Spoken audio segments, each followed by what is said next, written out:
वादग्रस्त वक्तव्य आणि अब्दुल सत्तार हे जणू एक समीकरणच बनलंय.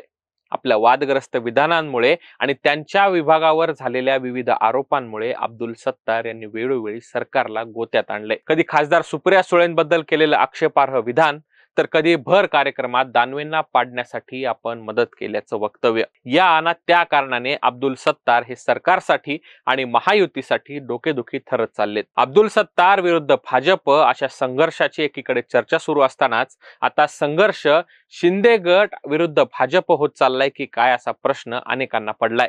त्यामुळे महायुतीत पडलेली ही वादाची ठिणगी कशी आणि कोण विझवणार असा प्रश्न आता विचारला जातोय. महायुतीतील या संघर्षाबद्दलच या व्हिडिओच्या माध्यमातून आपण चर्चा करूयात.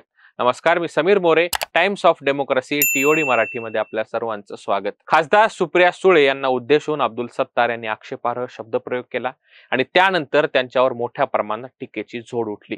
अशातच त्यावेळी ते मंत्री असलेल्या कृषी विभागात गैरप्रकार घडला.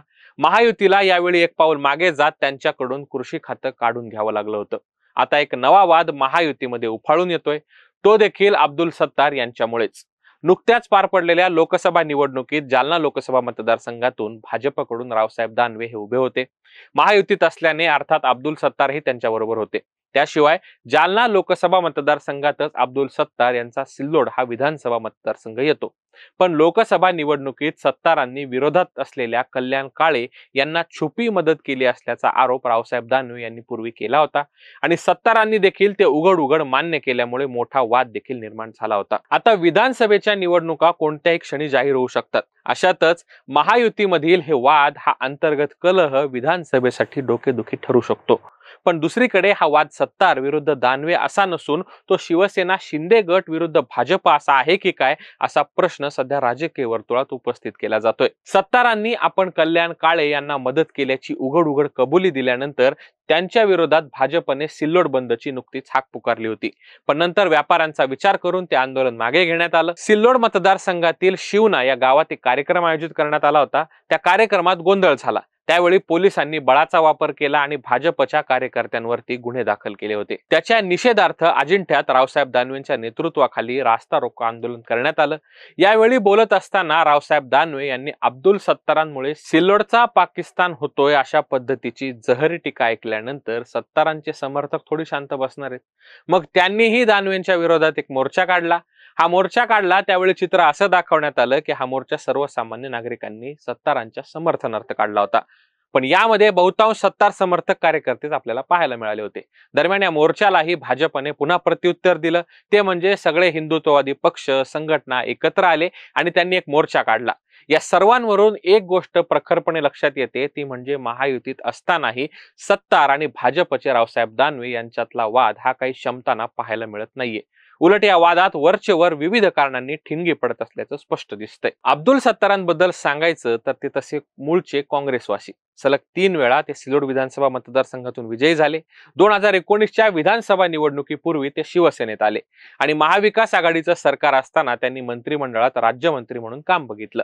एकनाथ शिंदे यांनी शिवसेना फोडली आणि त्यावेळी त्यांच्याबरोबर बाहेर पडलेल्या आमदारांमध्ये सत्तारांचं नाव अग्रक्रमाने पुढे होतं. त्यानंतर महायुतीचं सरकार आलं. त्या सरकारमध्ये ते कॅबिनेट मंत्री झाले. पण मतदारसंघावर एवढा होल्ड असताना देखील रावसाहेब दानवे हे लोकसभेला सत्तारांच्या मतदारसंघातून 25,000च्या मतांनी पिछाडीवर होते.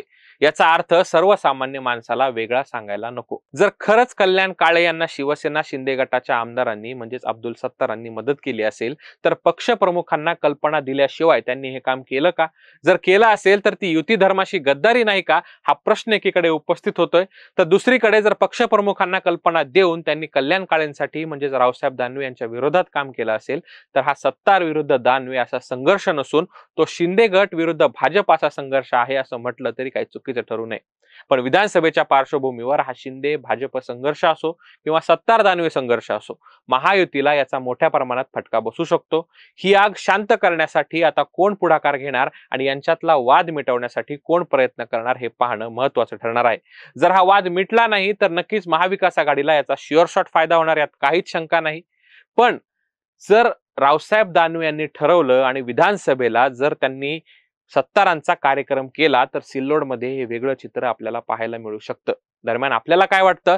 सिल्लोडच नाही तर एकंदर मराठवाड्यात महायुतीची परिस्थिती यंदा विधानसभेला काय असेल ते कमेंट करून नक्की सांगा. हा व्हिडिओ आवडला असल्यास लाईक शेअर करायला विसरू नका आणि असेच नवनवीन व्हिडिओज पाहण्यासाठी टाइम्स ऑफ डेमोक्रेसी TOD मराठीच्या युट्यूब चॅनलला नक्की सबस्क्राईब करा.